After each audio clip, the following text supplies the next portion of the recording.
They put me in a nursing home while I slept. On day 3, I found out why.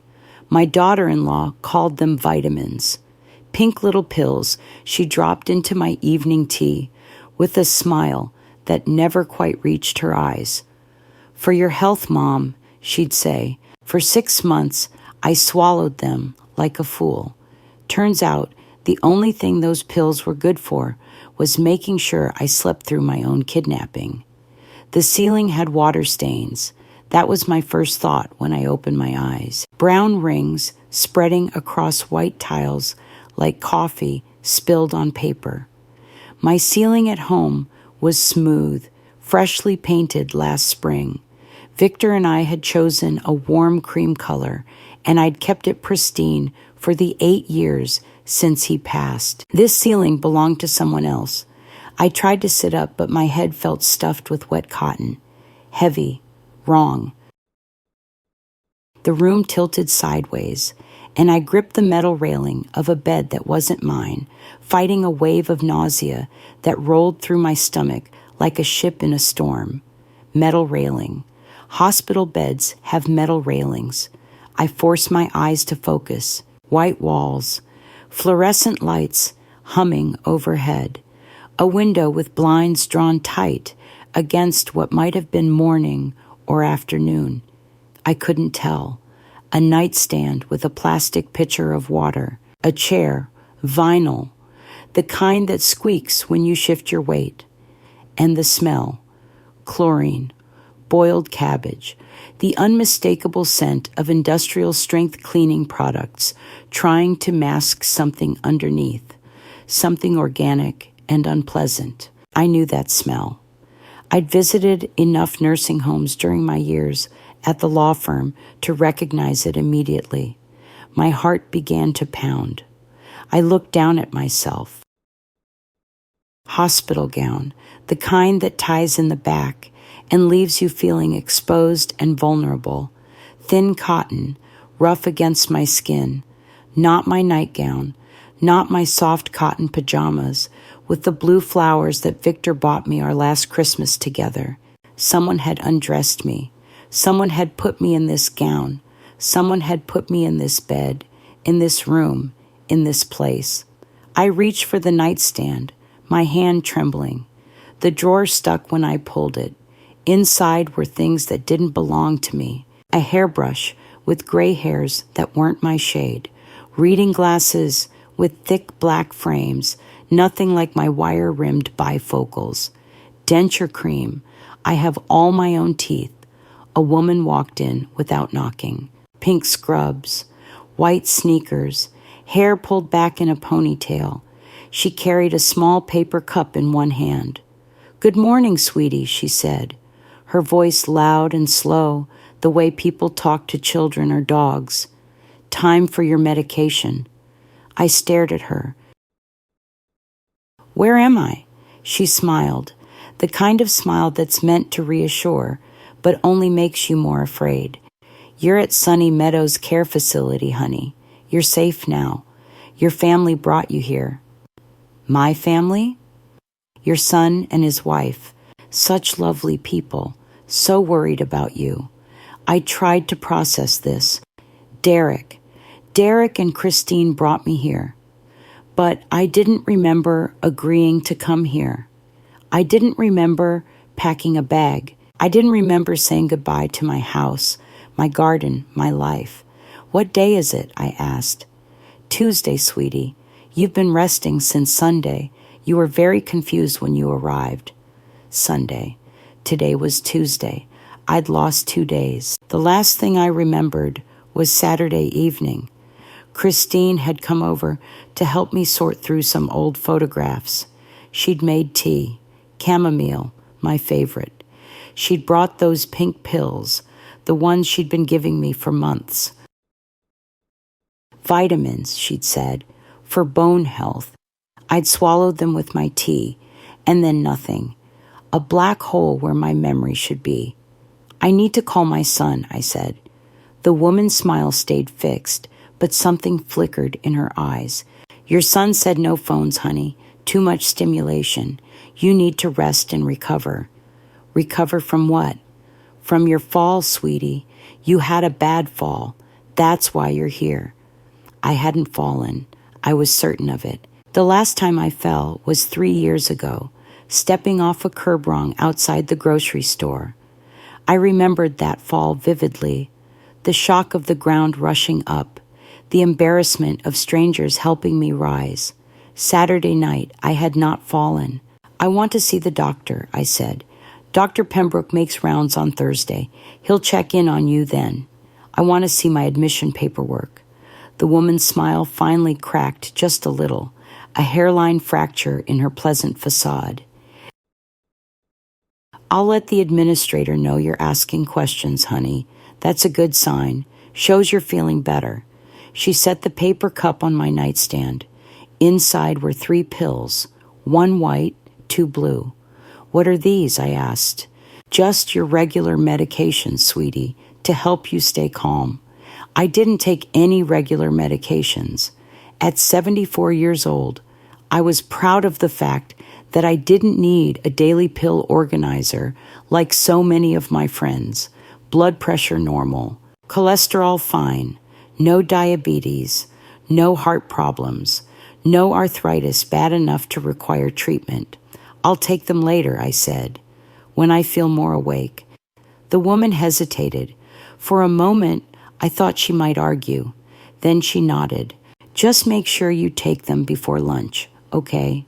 I'll check back. She left. Didn't close the door all the way. I could hear the sounds of the hallway. Voices, footsteps, the distant clatter of meal trays. The ambient noise of a facility full of people who had no choice about being here. I sat up slowly, fighting the dizziness, swung my legs over the side of the bed. My feet touched cold linoleum. I was in a nursing home, against my will, without my memory, without my clothes. And here's the thing, that woman in the pink scrubs didn't know, couldn't have known. I'd spent 20 years working for Harold Brennan, one of the best elder abuse attorneys in the state. 20 years typing depositions, filing lawsuits, preparing court documents. 20 years watching families destroy each other over money and property, and the helpless old people caught in between. I knew every sign of elder abuse, every trick, every scheme. I'd typed hundreds of cases just like this one. Let me tell you about those 20 years. Let me tell you about the education I received without ever setting foot in a law school classroom. Harold Brennan hired me in 1984, right after Victor and I moved to this town. I was 43 years old, with a high school diploma and 20 years of secretarial experience at various offices. Harold needed someone who could type fast, file accurately, and keep her mouth shut about sensitive cases. I could do all 3. What I didn't expect was that the job would turn me into something else entirely, a witness, a student, a repository of knowledge about the darkest corners of family life.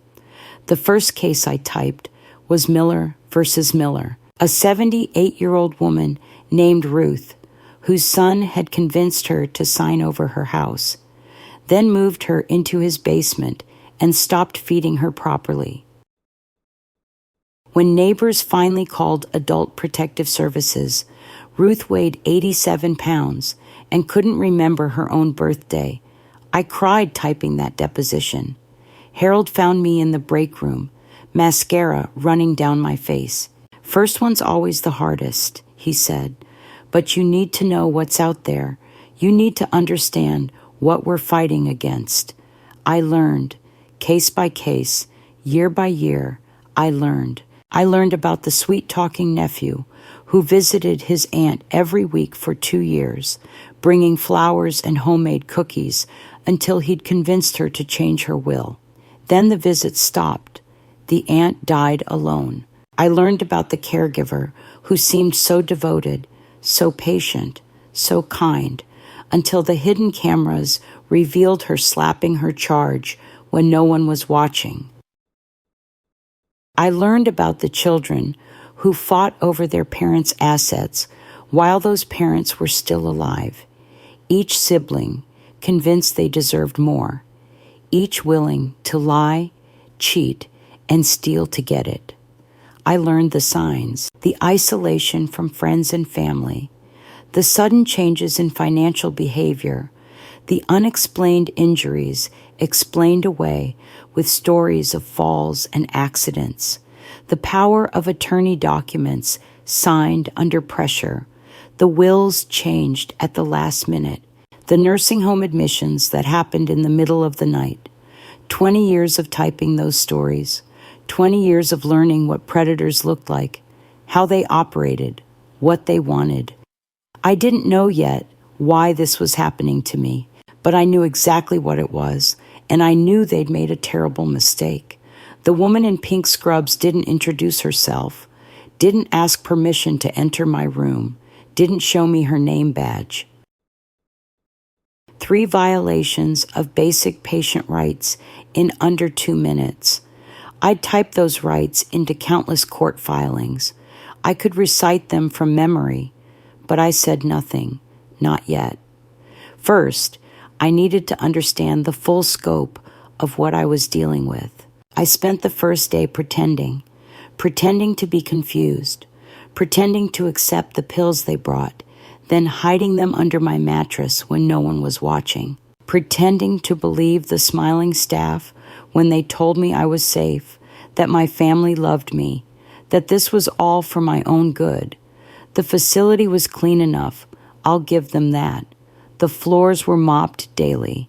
The sheets changed regularly. The food was bland, but edible, though they served everything lukewarm as if they were afraid hot soup might be used as a weapon. My roommate was a woman named Ethel, 91 years old, mostly deaf, confined to her bed by a hip that had never healed right after surgery. She watched game shows all day at maximum volume. When I tried to talk to her, she just smiled and patted my hand. "They're all very nice here," she said. "Very nice." I wondered how long Ethel had been saying that. I wondered if anyone was looking for her. On Tuesday afternoon, Derek and Christine came to visit. I heard them before I saw them, their voices in the hallway, talking to the administrator. Christine's laugh, high and musical, the laugh she used when she was performing for an audience. Derek's deeper murmur, agreeable, compliant. My son had always been compliant. It was one of the things I'd worried about when he married Christine 6 years ago. They entered my room together. Christine carried flowers, yellow roses in a glass vase. Derek carried a plastic bag from the drugstore, probably filled with things I didn't need and hadn't asked for. "Mom!" Derek crossed to my bed, wrapped his arms around me. He smelled like the cologne Christine bought him, something expensive and sharp, not the Old Spice his father used to wear. "How are you feeling?" I looked at my son, 47 years old, my only child. I'd held him minutes after he was born, counted his fingers and toes, watched him take his first steps, cheered at his graduation, cried at his wedding. I knew his face better than I knew my own, and I saw guilt there. Just for a moment before he masked it with concern. "I'm confused," I said, keeping my voice weak. "What happened?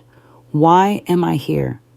Christine set the flowers on my nightstand, displacing the pills I'd hidden under a tissue. "You fell, Mom." "Saturday night, don't you remember?" "No." "You called Derek in the middle of the night," Christine continued smoothly. "You said you were on the floor and couldn't get up. We drove right over, found you at the bottom of the stairs." The stairs. I lived in a single-story ranch house. There were 3 steps leading up to the front porch and nothing else. You were disoriented, Derek added. Talking nonsense. We were so scared, Mom. We thought you might have had a stroke. The doctors here said it's probably just age-related confusion, Christine said, her voice dripping with synthetic sympathy. Nothing to be ashamed of. It happens to a lot of people your age. I am 74 years old. I do the New York Times crossword every morning in pen. I read 3 books a week. I remember the phone numbers of everyone I've ever known, including the direct line to Harold Brennan's office that I dialed 1,000 times during my career. My mind is not confused, but I said none of this. I just nodded slowly, like a woman trying to piece together memories that wouldn't come. We thought Sunny Meadows would be the best place for you to recover, Derek said, just temporarily, until you're back on your feet. The staff here is wonderful, Christine added. They specialize in cases like yours. Cases like mine. I wondered how many other cases like mine were sleeping in rooms down the hall, their homes being emptied, their bank accounts being drained, while they were told it was all for their own good. I want to go home, I said. Derek's eyes flickered to Christine. A quick glance, but I caught it. They'd prepared for this. Mom, we talked to the doctors. They don't think you're ready to live alone yet. I've been living alone for 8 years. That's the problem, Christine said gently. You've been alone too long. No one to notice when things started getting worse. What things? The confusion, the memory lapses. Mrs. Peterson from next door said she's seen you wandering in the garden at odd hours, talking to yourself. Marion Peterson was my closest friend. We'd been neighbors for 30 years. She would never say such things about me because they weren't true. We're just worried about you, Mom. Derek reached for my hand. His palm was sweating. We love you. We want you to be safe. I looked at my son, this man I'd raised, this boy I'd loved unconditionally for nearly 5 decades, and I saw a stranger wearing his face. I understand, I said softly. You're right. I have been confused lately. The relief that washed over both their faces was almost comical. They'd expected resistance. They'd prepared arguments, justifications, probably even threats. But the confused old woman in the bed was cooperating. That's good, Mom. Derek squeezed my hand. That's really good. Christine reached into her purse and pulled out a folder. Manila, legal size, the kind lawyers use for important documents. While you're recovering, we thought it might be helpful to get some paperwork in order, she said. Nothing major. Just some updates. She opened the folder and showed me the top document. Voluntary Admission Agreement, it read. Sunny Meadows Care Facility. At the bottom, a signature line. And above it, a signature. My name, Vivian Hartley, in my handwriting. Except it wasn't. I've been signing my name the same way for 60 years. The V with its distinctive swoop, the H with its angular uprights, the way the letters lean slightly to the left, because I hold my pen at an unusual angle. I've signed thousands of documents in my life. I know my own signature, like I know my own heartbeat. This signature was close, very close. Someone had practiced, but the slant was wrong. The pressure was too light. The H looked like it had been drawn rather than written. I could have said something right then, could have pointed out the forgery, demanded to know who had signed my name to a document committing me to this facility, but I held my tongue. In my 20 years at the law firm, I'd learned that the best evidence comes from people who think they've gotten away with something. Let them relax. Let them make mistakes. Let them document their own crimes. I don't remember signing this. I said, which was true. You signed it Sunday morning, Christine said smoothly, right after we brought you in. You were very tired, but you understood what you were doing. I nodded slowly. I must have forgotten. That's okay, Mom. That's what we're here for, to help you remember.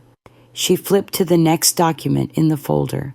I caught a glimpse of the header before she angled it away. Power of attorney. We'll work on the rest of this later, she said, closing the folder, when you're feeling stronger.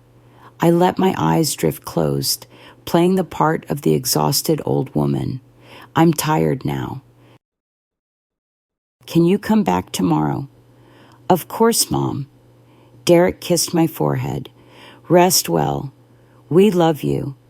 They left, taking the folder with them. I listened to their footsteps fade down the hallway. Listened to the murmur of their voices as they talked to staff. Listened to the front door open and close. Then I opened my eyes. 20 years. I'd worked for Harold Brennan for 20 years, typing up cases exactly like this one. Children who warehoused their parents in facilities to gain control of their assets. Spouses who isolated their partners to steal their savings. Caregivers who manipulated vulnerable adults into signing over their homes. The signs were always the same. Isolation from friends and family, control over communication, forged documents, financial exploitation, and always, always, the sweet reassurance that everything was being done for the victim's own good. I knew the playbook because I'd typed it 100 times, and now my own son was running it on me. The question was, why? I did the math in my head. My house, the house Victor and I bought in 1987 for $67,000, was now worth approximately $340,000. My savings account held $89,000, accumulated over a lifetime of careful living. My monthly pension was $2,400 to someone young and impatient, someone who didn't want to wait for their inheritance, someone who maybe had debts they hadn't told anyone about. It might look like a fortune worth stealing. I thought about the last 6 months. Christine's increasing involvement in my life, the dinners she cooked at my house, the vitamins she brought, the way Derek had slowly stopped calling me unless Christine was present, the pink pills. What had she been giving me? Something to make me sleep, obviously. Something to make me compliant. I'd been tired lately, so tired. Going to bed at 8, sleeping until 9, napping in the afternoons. I'd blamed it on age. Now I knew better. I needed more information. I needed evidence. And I needed to be very, very careful about how I got it. But first, I needed to find my phone. The third day was when everything changed. I'd spent Tuesday and Wednesday being the perfect patient. I ate my meals. I smiled at the staff. I let them take my blood pressure and temperature without complaint. I even made small talk with Ethel during commercial breaks, though she couldn't hear half of what I said. I didn't take the pills they brought. I'd perfected the technique of slipping them into my cheek and disposing of them later in the bathroom. Whatever they were giving me, I needed to be clear-headed. By Wednesday morning, the fog that had clouded my mind since I arrived had finally lifted. I could think straight. I could plan. The staff had relaxed around me. They decided I was one of the easy ones, the compliant ones, the ones who accepted their fate without making trouble. Good. Let them think that. Wednesday afternoon, while Ethel napped and the hallway was quiet, I began to search my room systematically. The closet held a few pieces of clothing that weren't mine. A housecoat in a pattern I would never choose, brown and orange flowers, slippers 2 sizes too big. Someone had packed for me, but they'd grabbed the wrong things, or they simply hadn't cared about the details. The drawers of the nightstand I'd already checked. Nothing but the stranger's belongings I'd found that first morning. Under the bed, dust bunnies and a forgotten sock. Behind the nightstand, wedged between the furniture and the wall, a black canvas bag. My bag. My overnight bag. The one I'd packed for Victor's sister's funeral 3 years ago and never used again. Someone had shoved it back here, probably thinking I wouldn't notice, or wouldn't remember. I pulled it out with shaking hands. Inside, my wallet, empty of cash, but still containing my driver's license and 2 credit cards. A change of clothes, actually mine this time, though wrinkled and unwashed. My reading glasses, a paperback novel I'd been in the middle of reading, and at the bottom, tangled in a pair of socks, my cell phone. I pressed the power button. The screen lit up, 12% battery, but it was enough. 47 notifications crowded the screen. Text messages, missed calls, voicemails, all from the same person, Marion Peterson, my neighbor, my friend of 30 years. I opened the text messages first, scrolling from the oldest to the newest. Sunday, 9:47 a.m. Viv, tried to call but no answer. Are you feeling okay? Sunday, 2:15 p.m. Viv, where are you? I brought over those tomatoes from my garden, but you're not home. Sunday, 6:30 p.m. Getting worried. Called Derek but went straight to voicemail. Please call me. Monday, 8:22 a.m. Viv, there's a truck at your house. What's going on? Monday, 8:45 a.m. Men are carrying furniture out of your house. Did you sell it? Why didn't you tell me? Monday, 9:15 a.m. Your son is here directing the movers. He says you're in rehabilitation after a fall. Is this true? Please call me. I'm scared. Monday, 11:30 a.m.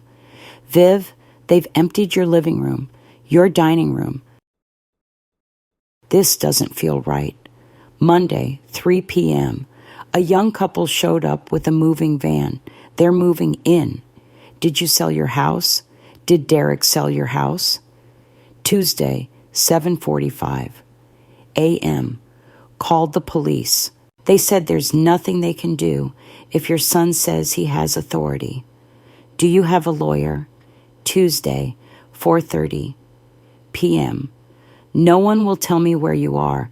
Every time I call Derek, the call goes straight to voicemail. Please, Viv, please let me know you're okay. Wednesday, 10:15 a.m. I found something. Call me as soon as you can. It's about the people in your house.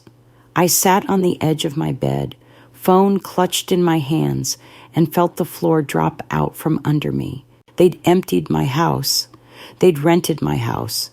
In 4 days, my son and his wife had erased 40 years of my life and installed strangers in the place where I'd raised my family, mourned my husband, planned to live out my remaining years. My hands were shaking so badly I could barely dial, but I managed. Marion answered on the first ring. Viv? Her voice cracked with relief. Oh, thank God. Where are you? I'm in a nursing home, I said, keeping my voice low. Sunny Meadows Care Facility. They put me here while I was sleeping. I knew it. I knew something was wrong. Viv, listen to me. Your house, they rented it out. The couple that moved in, they showed me the lease. Signed by Derek, 12 months. They paid $18,000, cash up front. $18,000. That's what my home was worth to them.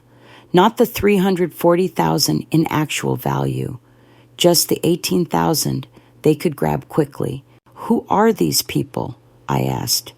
Young couple. The wife is pregnant. They seem nice enough, just happy to find a cheap rental in a good neighborhood. They had no idea, Viv. They thought it was a legitimate rental. Of course they did. Derek would have been charming, professional. He would have had paperwork, probably forged, showing he had authority to rent the property. The tenants were victims too, in their way. They just didn't know it yet. Marion, I need you to do something for me. Anything. I need you to call a number. Tell them exactly what you told me. I gave her Harold Brennan's direct line, the number I could still recite from memory after 5 years of retirement.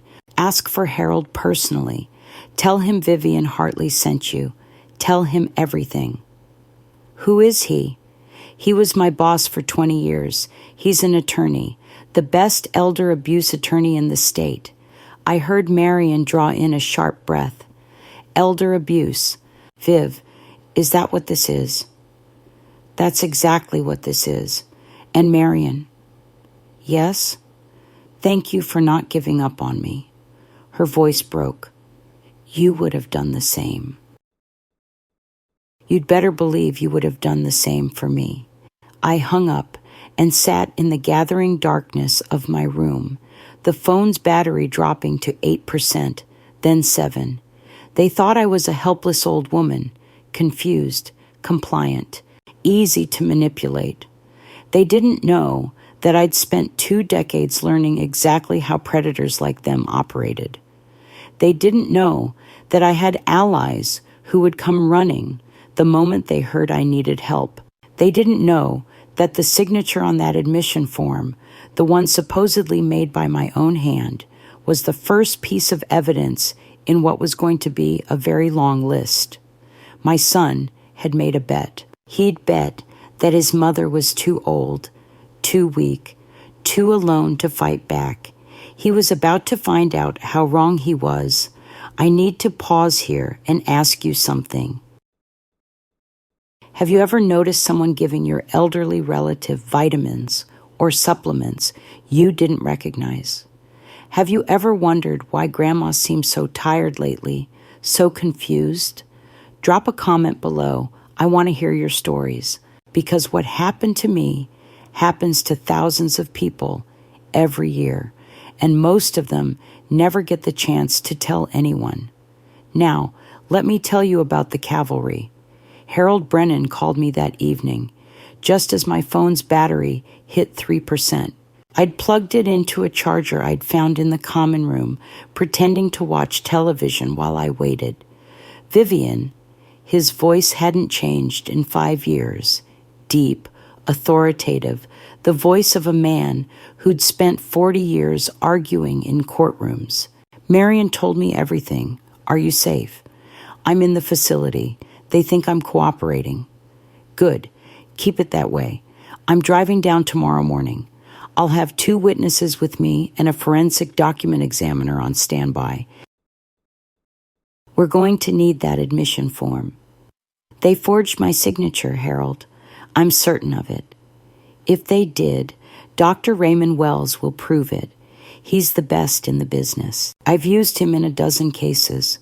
I thought of all the depositions I'd typed for Harold, all the times I'd written those words. Dr. Raymond Wells, forensic document examiner, testified that the signature in question was inconsistent with known exemplars. I never imagined those words would apply to my own case. There's something else, I said. My daughter-in-law has been giving me pills for 6 months. Pink tablets she called vitamins. I think they were making me sleep. I stopped taking them when I got here, and my head finally cleared. Harold was quiet for a moment. Did you save any of them? I threw them out weeks ago, but there might still be some in my medicine cabinet at home. I'll have Marion check. If there's anything left, we'll have it analyzed. My phone beeped. 2% battery. Harold, my phone is dying. Phone is dying. What do I do until you get here? Keep your head down. Don't confront your son or his wife. Don't sign anything, no matter what they tell you. And Vivian? Yes? 20 years you worked for me. 20 years you typed up cases just like this. You know more about elder abuse than most lawyers. Trust that knowledge. Trust yourself. The phone died before I could respond. That night, I lay awake in my bed while Ethel snored softly across the room. The facility was quiet except for the occasional footstep in the hallway, the distant murmur of a television, the mechanical hum of equipment somewhere in the building. I thought about my son. Derek had been a happy child, an easy baby, the kind of kid who smiled at strangers and shared his toys without being asked. Victor and I used to joke that we got lucky, that parenting wasn't as hard as everyone said. We didn't realize until later that we hadn't done anything special. We'd just been blessed with a sweet-natured child who wanted to please. Maybe that was the problem. Derek had always wanted to please. And when Christine came along with her strong opinions and expensive tastes, he'd simply shifted his desire to please from us to her. I'd seen it happen gradually. The way he stopped making decisions without checking with her first. The way her preferences became his preferences. The way he'd deflect my questions about their finances with vague assurances that everything was fine. It wasn't fine. I knew that now.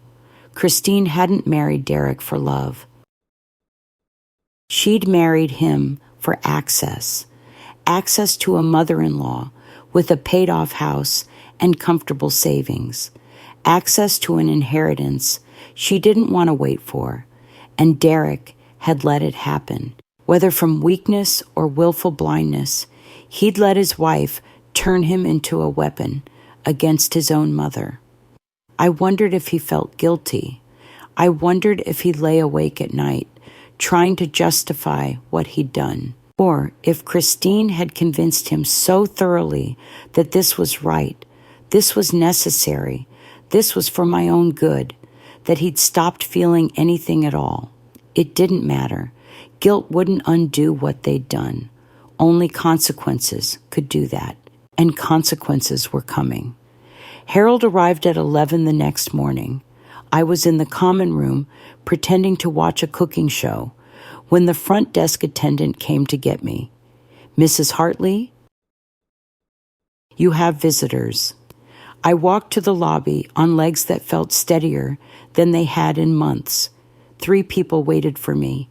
Harold, looking exactly as I remembered him, tall and silver-haired, with the sharp eyes of a hawk.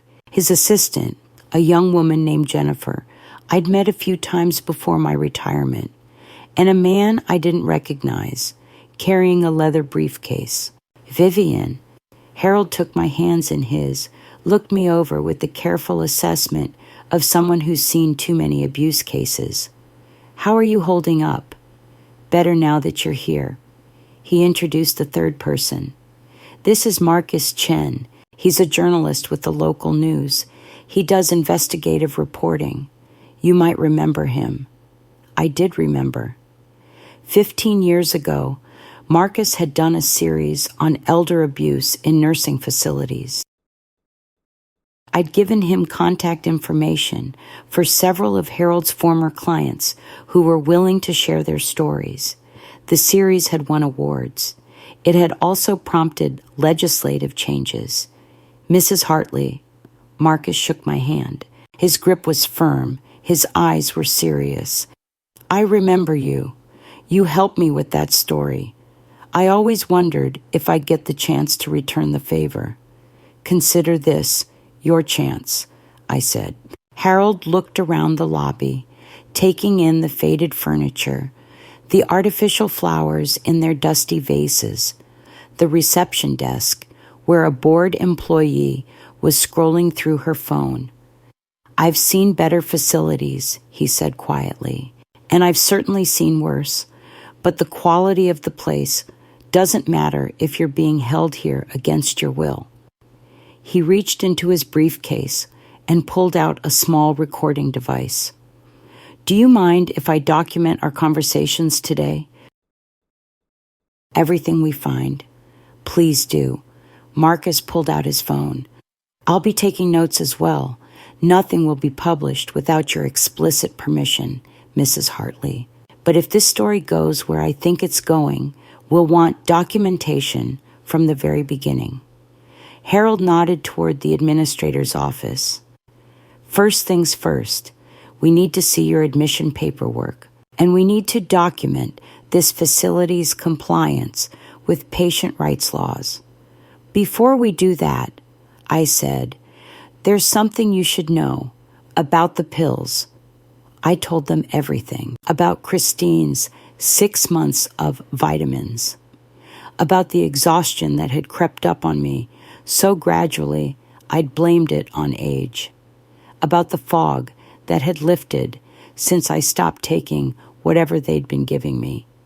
Harold's face darkened as he listened. Did you bring any of these pills with you? No, they took everything when they brought me in. But Marion found a bottle in my medicine cabinet, pink tablets. The label says melatonin. Melatonin can be purchased over the counter, Harold said, but in high doses, taken consistently, it would explain everything you're describing: extreme drowsiness, memory problems, confusion. He made a note. I'll have Marion send that bottle to a lab for analysis. If the contents don't match the label, that's evidence of drugging. And if they do match the label, then we have evidence of over-medication without consent. Either way, it supports our case. What followed was the most satisfying hour of my life. Harold didn't raise his voice. He didn't need to. He simply walked into the administrator's office, introduced himself as my attorney, and requested access to my complete file. When the administrator, a nervous man named Simmons, tried to object, Harold produced a document I'd never been happier to see. This is a limited power of attorney, signed by Mrs. Hartley 6 years ago, designating me as her legal representative in matters pertaining to healthcare decisions. He laid it on the desk. This power of attorney has never been revoked. It supersedes any authority your facility may believe it has obtained through documents signed under duress or without proper consent. Simmons went pale. I wasn't aware of any power of attorney. No, you wouldn't be.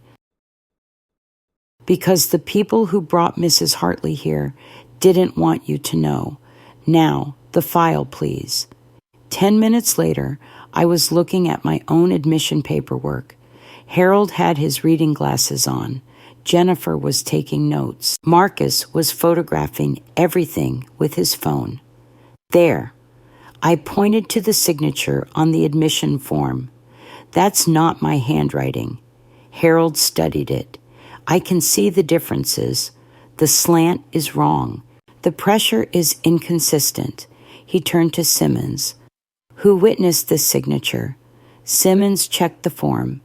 According to our records, the witness was Christine Hartley, the patient's daughter-in-law, and the admitting physician, Dr. Pembroke. He's not here today. I'll need to speak with him. I'll also need copies of all medical records, all medications administered, all notes from staff regarding Mrs. Hartley's condition and behavior. I'll have to consult with our legal department. Do that. Harold's voice hardened.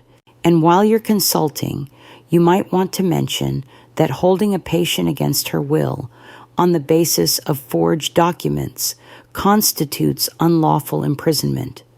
That's a felony in this state. I'd hate for this facility to become the subject of Mr. Chen's next investigative report. Simmons looked at Marcus. Marcus smiled. It wasn't a friendly smile. I'll get those records, Simmons said. While we waited, Harold made phone calls. One to Dr. Raymond Wells, the document examiner, arranging for the original admission form to be picked up and analyzed. One to his contacts at the police department, alerting them to a potential case of elder abuse and fraud. One to Marion, confirming she'd found a half-empty bottle of pink pills in my medicine cabinet. Melatonin, he said when he hung up. The label says melatonin, but the dosage is 3 times what's normally recommended, enough to make anyone sleep for 12 hours at a stretch. Melatonin, a seemingly harmless supplement, available over the counter, nothing that would raise red flags. But in high enough doses, given consistently over months, it would explain everything: the exhaustion, the confusion, the memory gaps. Christine had been slowly poisoning me into compliance. Can we prove she gave them to me? We can prove you had them. Proving she administered them is harder, but it establishes a pattern.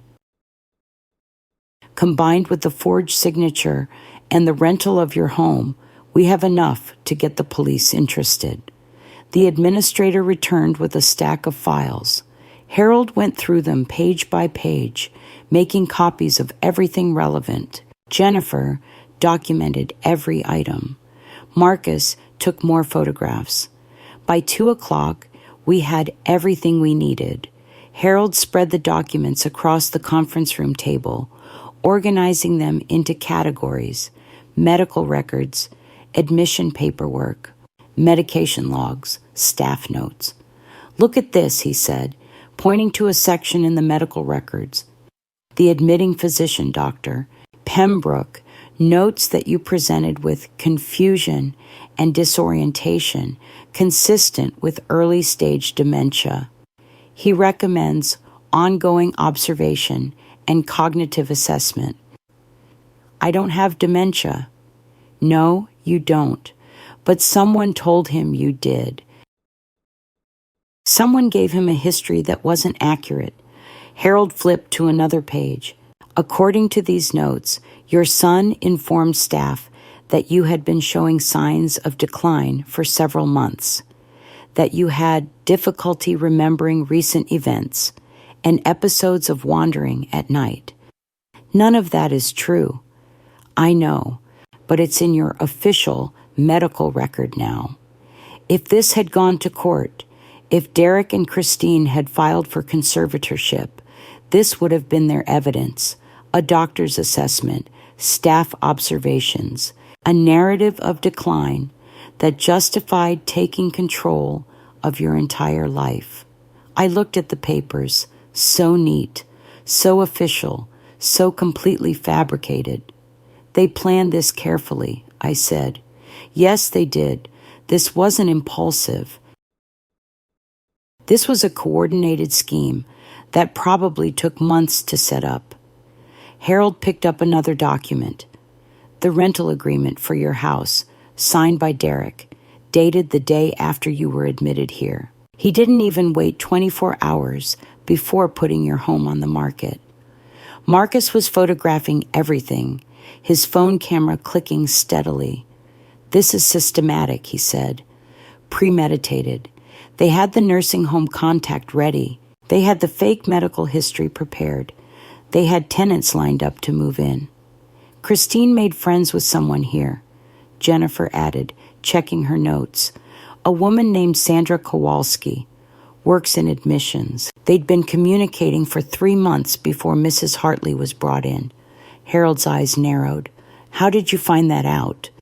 I talked to some of the staff while you were reviewing files.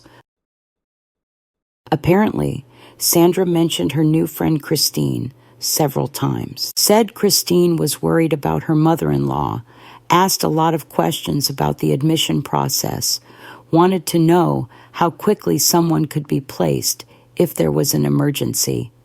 She was shopping for a facility, I said. The reality of it hit me again, fresh and sharp. She was researching how to put me away, months before they actually did it. That's premeditation, Harold said. That's evidence of planning. That transforms this from opportunistic elder abuse to criminal conspiracy. He gathered the documents into a folder. We have enough, more than enough. What happens now?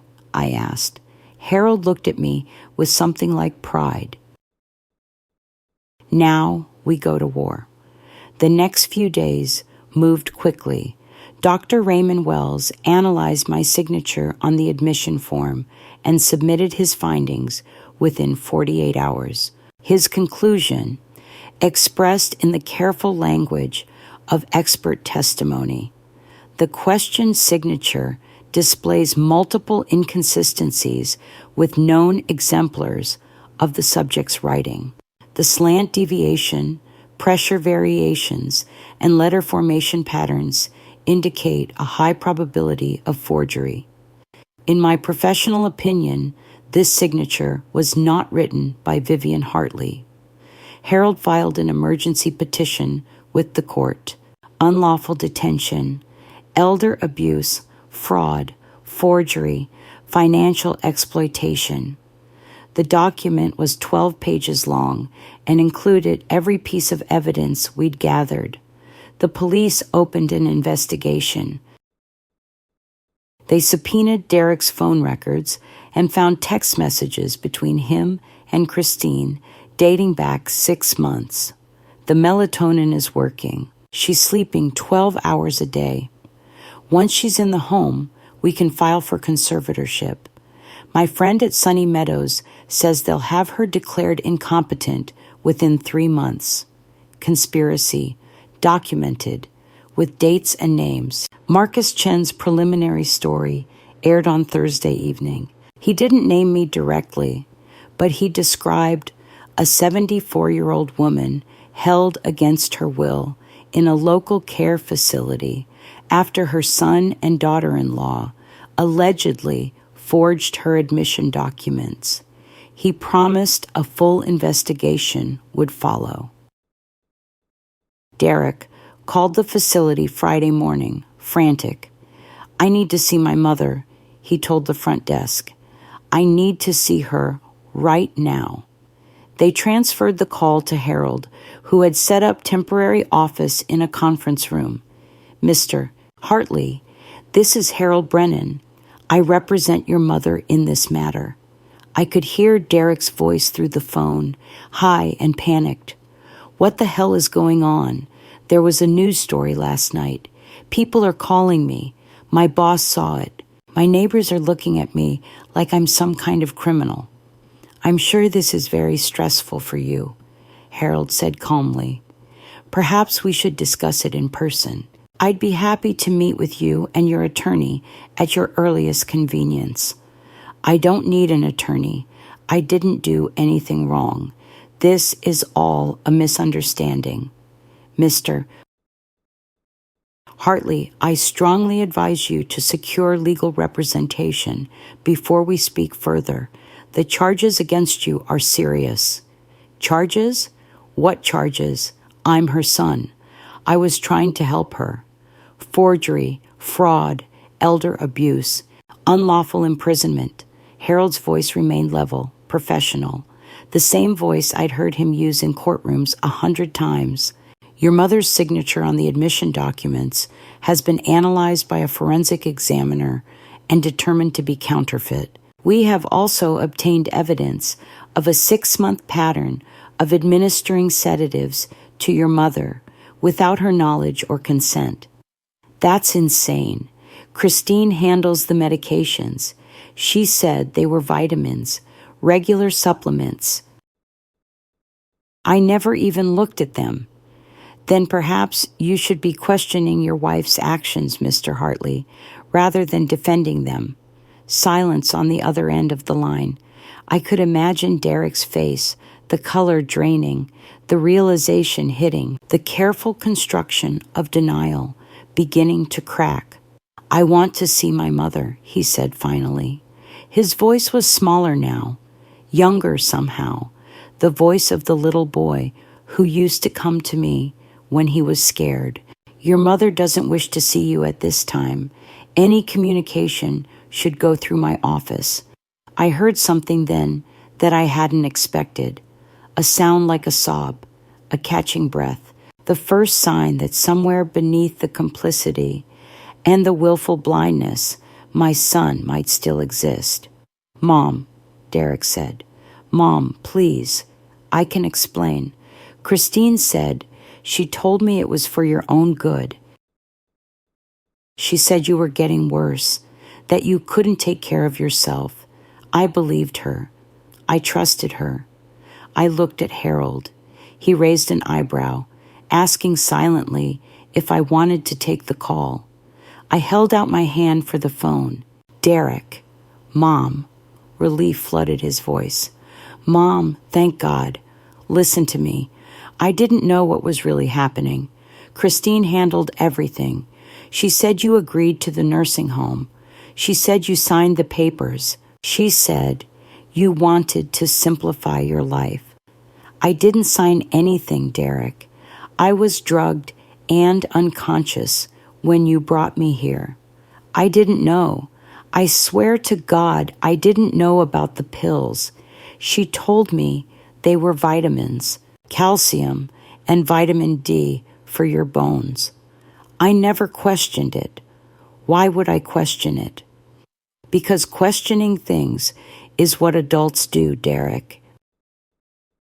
Because when your wife starts making decisions for your mother without your mother's input, that should raise red flags. Because when someone is sleeping 15 hours a day, you should wonder why. I know now, but she made it sound so normal. She said aging does that to people. She said you were just tired. You knew about the house. You emptied my house. You rented it to strangers while I was locked in here. Silence. That was Christine's idea too, wasn't it? I said. Let me guess. She said I was happier without all that stuff. She said I wanted to downsize. She said the rental income would help pay for my care. More silence. Longer this time. When Derek finally spoke, his voice was barely a whisper. How did you know she said those exact things? Because I've heard them before, Derek. 100 times. 1,000 times. Every abuser uses the same script. Every manipulator tells the same lies. They're doing it for their own good. They wanted this. They'll be happier this way. I typed those excuses into legal briefs for 20 years. I know them by heart. I'm coming to see you, he said finally. We need to talk face to face. I need you to understand. Bring your lawyer, I said. You're going to need one. I handed the phone back to Harold. Mr. Hartley, Harold said, I meant what I said about legal representation. The police will want to speak with you. The district attorney is reviewing the case. It would be in your best interest to be prepared. He hung up before Derek could respond. What happened next? I want to ask you something. What would you have done if your child called you, crying, swearing they didn't know, claiming their spouse had manipulated them? Would you have believed it? Would you have forgiven it? Tell me in the comments. I'm genuinely curious because I had to make that choice, and I'm still not sure if I made the right one. Derek arrived at Sunny Meadows on Saturday morning, alone. He looked terrible. His shirt was wrinkled. His hair was uncombed. There were dark circles under his eyes, like he hadn't slept in days. I met him in the conference room with Harold beside me. I wouldn't speak to him alone. Not yet. Maybe not ever. Where's Christine? I asked. Derek sank into a chair, like his legs couldn't hold him anymore. She left. Thursday night, after the news story aired, packed a bag and drove to her mother's in South Carolina. She says she's not coming back until this blows over. It's not going to blow over, Mr. Hartley, Harold said. Your wife is a suspect in a criminal investigation. Fleeing the state may complicate things for her significantly. Derek laughed. A hollow sound, nothing like his usual laugh. I don't think she cares about complicating things. I think she's done with me, done with all of this. I studied my son's face, looking for deception, looking for manipulation, but all I saw was a man whose life had collapsed around him. Tell me what happened, I said, from the beginning, all of it. And he did. It had started 3 years ago, right after Victor died. Christine had convinced Derek that they needed to be more involved in my life, more aware of my finances, more prepared for the inevitable. She said you were slowing down, Derek told me. She pointed out things I hadn't noticed, how you repeated stories sometimes, how you forgot where you put your keys. She made it sound like you were on the edge of a cliff. I wanted to tell him that everyone repeats stories sometimes. Everyone forgets where they put their keys. But I stayed silent, let him talk. She started researching nursing facilities, making calls, building relationships with administrators. She said it was just in case, just being prepared. I thought she was being thoughtful. She was being prepared, all right. Prepared to steal everything I had. 6 months ago, she suggested the vitamins, said she'd read about supplements that helped with cognitive function. She offered to pick them up, keep track of them, make sure you took them every day. And you never thought to check what they actually were? Derek's face crumpled. I trusted her. She's my wife. I trusted her. She gave your mother sedatives, Harold said flatly, for 6 months. High-dose melatonin designed to keep her tired and compliant. That's not care, Mr. Hartley. That's chemical restraint. Derek was crying now. Actual tears running down his face. I hadn't seen my son cry since his father's funeral. The night she put me here, I said. What happened? He wiped his face with the back of his hand. Christine called me around midnight, said you'd phoned her, confused, saying you'd fallen. We drove over together.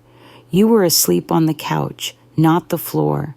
Christine said you must have gotten up after the fall and lay down. She said we needed to get you to Sunny Meadows right away before you fell again. I didn't call Christine. I've never called Christine in my life. I know that now. I should have known it then. But she was so convincing, Mom. She always knew exactly what to say to make everything sound reasonable. I looked at Harold. He nodded slightly. He'd seen this before, too. Manipulators who knew how to turn loving families into weapons. You carried me out of my house, I said. You put me in a car. You drove me to a nursing home in the middle of the night, and you never thought to ask why I wasn't waking up. Derek closed his eyes. Christine said you were exhausted. She said the fall had taken a lot out of you. She said it was better to let you sleep. And the papers I supposedly signed.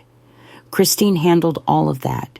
She went into the admissions office while I waited with you, came out 20 minutes later saying everything was taken care of. Your wife forged your mother's signature on legal documents, Harold said. That's a felony. I didn't know. I swear I didn't know. And the house, the furniture, the $18,000. Derek's face went gray. Christine said you wanted to downsize. She said you talked about it, that you were happy to rent the house and let us manage the income. She said the tenants were pre-approved, that everything was legitimate. Did you ever ask me directly? Did you ever call me at the nursing home to confirm? I tried. They said you weren't allowed phone calls, that you needed to rest. And that didn't seem strange to you? Derek said nothing. What could he say? Harold leaned forward. Mr. Hartley, I need you to understand the seriousness of this situation. Your wife is facing multiple felony charges. You are potentially facing charges as an accomplice. The best thing you can do for yourself and for your mother is cooperate fully with the investigation. I'll do whatever you need, Derek said. Whatever it takes to make this right. Start by calling Christine. Tell her to come back. Running won't help her case, and it won't help yours. Derek nodded.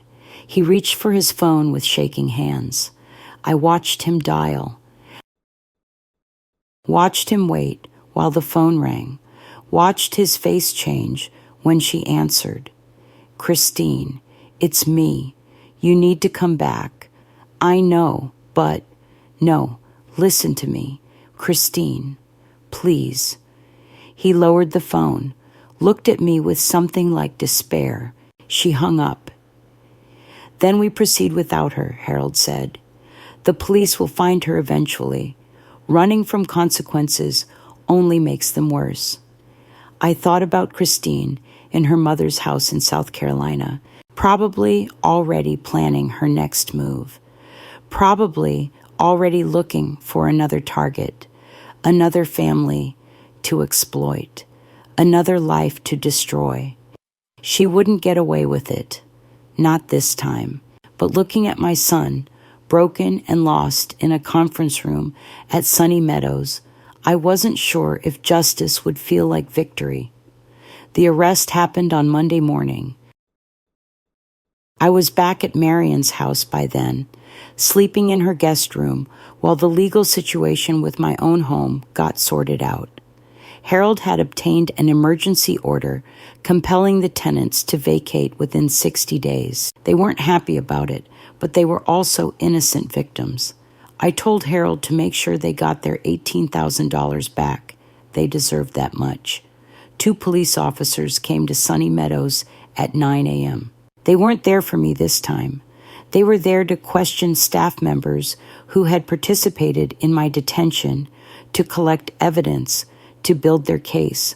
At 10 a.m., they went to Derek's apartment, found him alone, waiting for them. He'd been expecting the visit.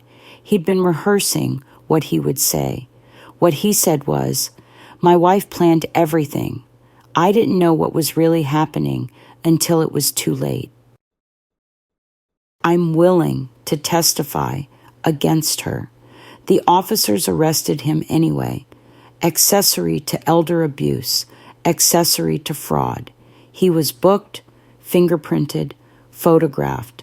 His bail was set at $75,000. He didn't have $75,000. Not anymore. Christine had cleaned out their joint accounts before she fled. I could have helped him, could have posted his bail, gotten him out of that cell. Part of me wanted to. The part that remembered him as a little boy. The part that still loved him despite everything. But I didn't. Not because I wanted him to suffer. Because I knew that bailing him out would be the wrong message.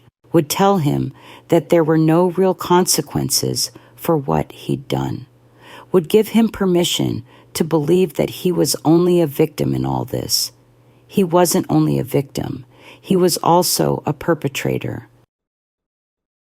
And perpetrators need to face the weight of their choices before they can change.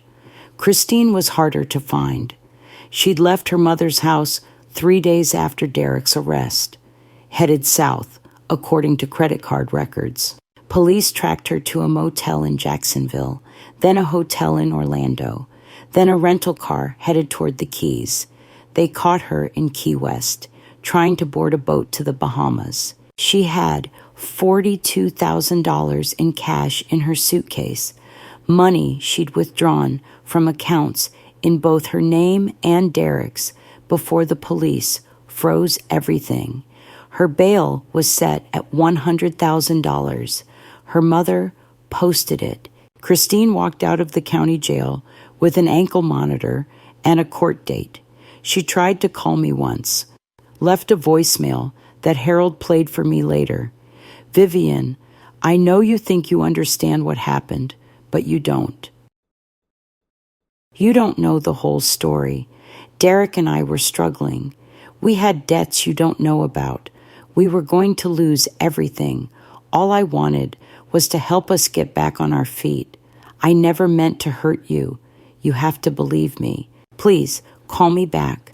Let me explain." I didn't call her back. I'd heard 100 excuses like hers during my years at the law firm.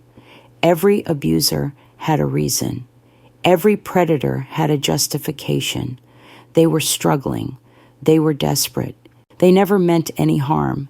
It was all just a misunderstanding. But Christine had drugged my tea.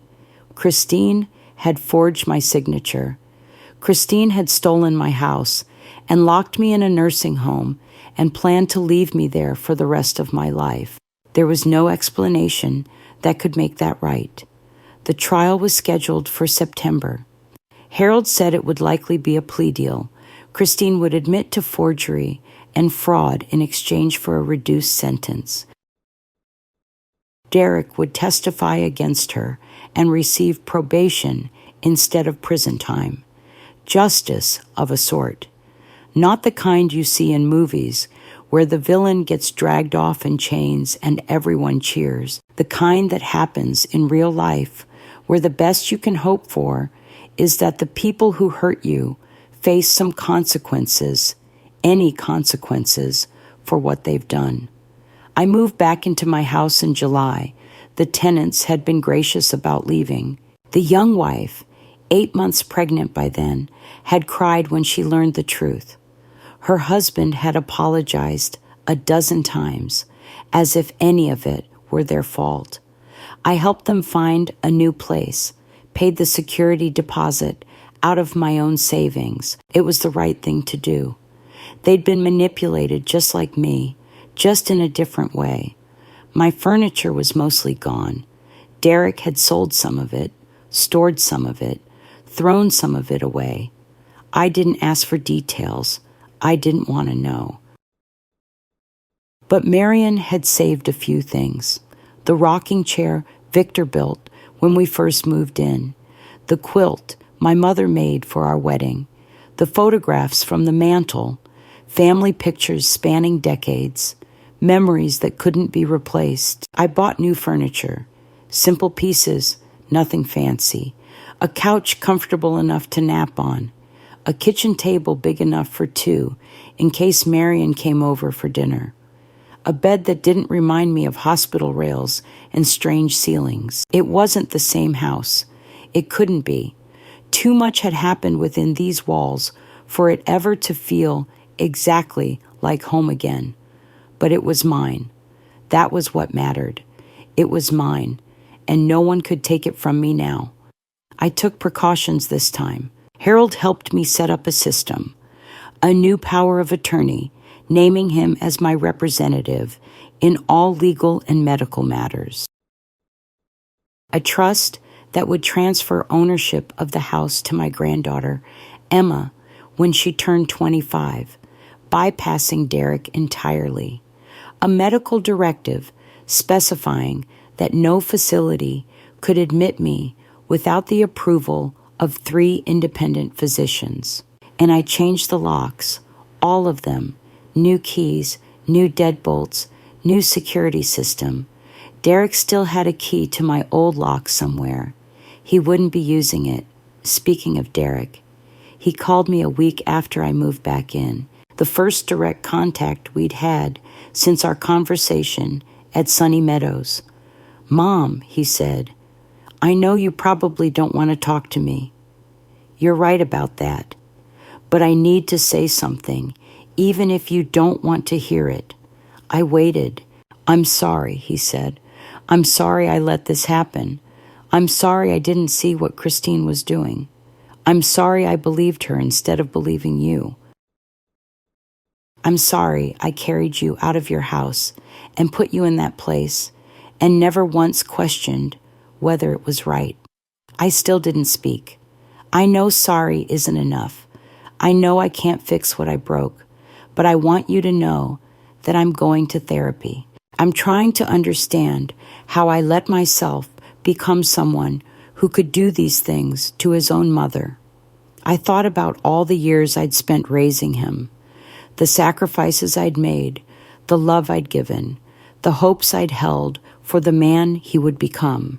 None of those hopes had included this moment, this conversation, this distance between us that might never close. "Derek," I said finally, "I believe you're sorry. I even believe you didn't understand what was really happening. But believing you and forgiving you are two different things. I know. I'm not ready to forgive you. Maybe I never will be. What you did, what you allowed to happen, it's not something I can just get past. I understand. But I'm not closing the door completely. I'm leaving it open a crack. Maybe someday, if you show me through your actions that you've really changed, that you understand what you did, maybe we can rebuild something. I'll do whatever it takes," he said, "however long it takes. Then start by being a better father to Emma. Start by making sure she grows up understanding what family really means, not what Christine taught you, what your father and I tried to teach you before you forgot." He was crying again. I could hear it in his voice. "I'll try, Mom. I promise I'll try." "That's all I can ask." I hung up, sat in my new chair in my old house, and looked out the window at my garden, overgrown now from months of neglect. Tomorrow I would start weeding, start pruning, start bringing things back to life.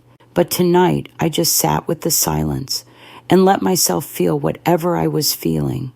Grief, anger, relief, loss, all of it, mixed together, impossible to untangle. This is what survival feels like, I thought. Not victory, not triumph, just the slow, hard work of putting the pieces back together and deciding which pieces are worth keeping. 3 months later, Emma came to visit. She was 12 years old, caught between childhood and adolescence, confused about everything that had happened. Her parents' marriage was falling apart. Her father was on probation. Her mother had pleaded guilty to multiple felonies and was serving 18 months in a minimum security facility. Emma's grandparents on Christine's side were raising her now. They were decent people, horrified by what their daughter had done, determined to give Emma as normal a life as possible under the circumstances. They brought her to my house on a Saturday afternoon, let her out of the car, waved to me from the driveway, drove away to give us privacy. Emma stood on my front porch like she wasn't sure she was allowed to be there. "Hi, Grandma," she said quietly. "Hi, sweetheart. Come in." We sat in the kitchen. I made hot chocolate, the way I used to when she was little, with extra marshmallows. She wrapped her hands around the mug, but didn't drink. "Are you mad at me?" she asked finally. I set down my own mug. "Why would I be mad at you?" "Because of Mom.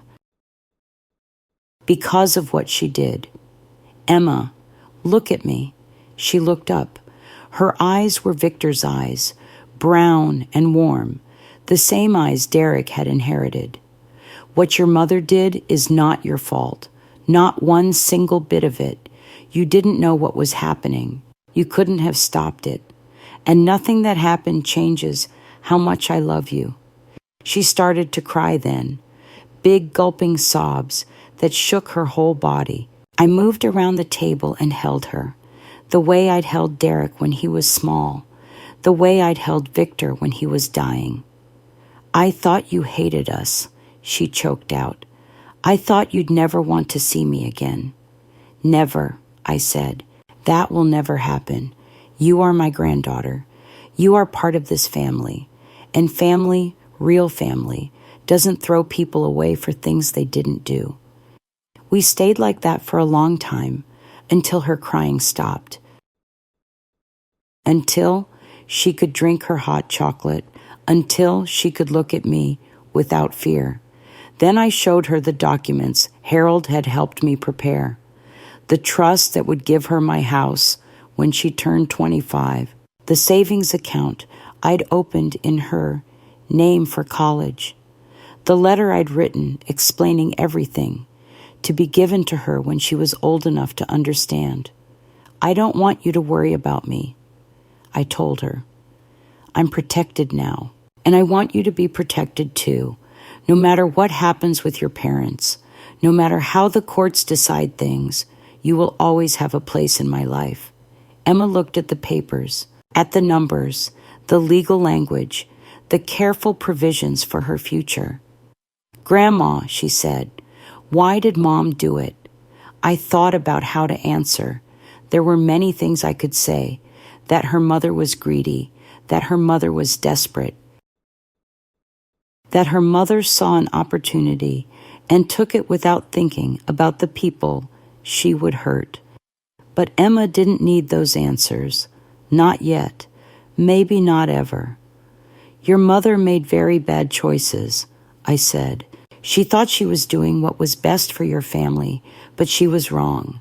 Sometimes people convince themselves that doing the wrong thing is okay if they have a good reason. But it's not. The reason doesn't matter. What matters is the choice. Will she go to prison? She's already in prison, sweetheart. For 18 months. She'll be out when you're 14. Emma was quiet for a moment, processing. Will things ever be normal again? I took her hand.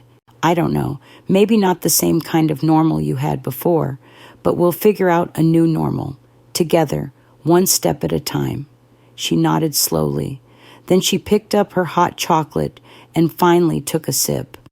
It's good, she said. I missed your hot chocolate. I miss making it for you. We spent the rest of the afternoon together. I showed her my garden, finally recovering from its months of neglect. I let her help me plant new tomatoes, the same variety Marion grew next door.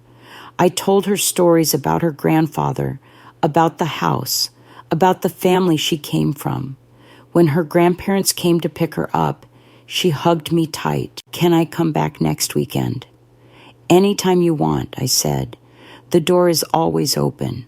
I watched the car drive away, watched until it disappeared around the corner. Then I went back inside, to my house, my life, my future, whatever that future held. If you've stayed with me this long, I want to say thank you, and I want to share some things I've learned. Trust your instincts. If something feels wrong, it probably is. I knew something was off about those pink pills. I knew something was strange about Christine's sudden involvement in my life. I told myself I was being paranoid. I wasn't. I was being perceptive. There's a difference. Maintain your connections. The only reason I was found, the only reason anyone knew to look for me was Marion, my neighbor, my friend of 30 years. She noticed when things went wrong. She asked questions when no one else did. She refused to accept the explanations she was given. If I hadn't had her, I might still be in that nursing home, waiting for pills I didn't need, losing pieces of myself, one day at a time. Keep your own records. Know your accounts, your passwords, your legal documents. Don't let anyone else manage your finances without oversight. Trust, but verify. Love, but protect yourself. And if someone starts giving you supplements you didn't ask for, find out what they actually are. One more thing. If you're watching this and you're thinking about your own parents, your own grandparents, please pay attention. Check on them. Ask questions. Look for the signs. Are they suddenly tired all the time? Are they isolated from friends and family? Is someone new in their life making decisions for them? Are they signing documents they don't fully understand? These are the warning signs. I typed them into legal briefs for 20 years. I know them by heart. And still, I almost didn't recognize them when they were happening to me. Elder abuse thrives on silence, on shame, on victims who are too confused, too frightened, too proud to ask for help. Don't let that happen to the people you love. If this story meant something to you, subscribe. Share it with someone who needs to hear it. A friend with elderly parents. A colleague worried about their grandparents. Anyone who might recognize themselves in these words. And leave a comment below. Has anyone in your family faced something like this? I want to hear your stories. I want to know I'm not alone. Because I'm not alone. None of us are. Not if we watch out for each other. That's what I learned in the end. Not from 20 years at a law firm. Not from case files and depositions and courtroom testimony. I learned it from Marion, standing at my fence asking where I'd gone. From Harold, driving across the state to help me. From Marcus, telling my story to anyone who would listen. We survive by connection, by community, by refusing to let each other disappear. My son forgot that. His wife never learned it. But Emma will know. I'll make sure of that, because that's my job now. Not just to survive what happened to me, to make sure it doesn't happen to anyone else. One story at a time, one warning at a time, one life protected at a time. I'm sitting on my porch now, watching the sunset over the neighborhood I've lived in for 40 years. The same view I've seen 10,000 times, the same trees, the same houses, the same sky, turning orange and pink and finally dark. 6 months ago, I woke up in a strange room with no idea how I got there. My son and his wife had put me in a nursing home while I slept, planning to steal everything I owned and leave me there to die. They thought I was weak, old, helpless, past my usefulness. They forgot one thing. I spent 20 years typing up stories of women who fought back, who refused to be victims, who used their knowledge, their connections, their stubborn will to live, and reclaimed what was stolen from them. I typed those stories. I filed them. I learned them by heart, and when my turn came, I knew exactly what to do. My name is Vivian Hartley. I am 74 years old. I am a widow, a mother, a grandmother. I am a survivor of elder abuse, and I am not done yet. If you're listening to this, remember, age is not weakness. Experience is not irrelevance. The years that make others underestimate us are the same years that taught us how to fight. We have survived too much to be destroyed by the people who should have loved us best. We have learned too much to be fooled by predators in familiar faces. We have come too far to give up now. Stand up, speak out, protect yourself, protect each other. That's not just advice. That's a promise from me to you, from one survivor to the next. Thank you for being here. Thank you for listening. Thank you for caring enough to stay until the end. Now go call your grandmother. Make sure she's okay. You never know who might need saving. Stay vigilant, stay connected, stay safe, and remember, the person you save might be yourself.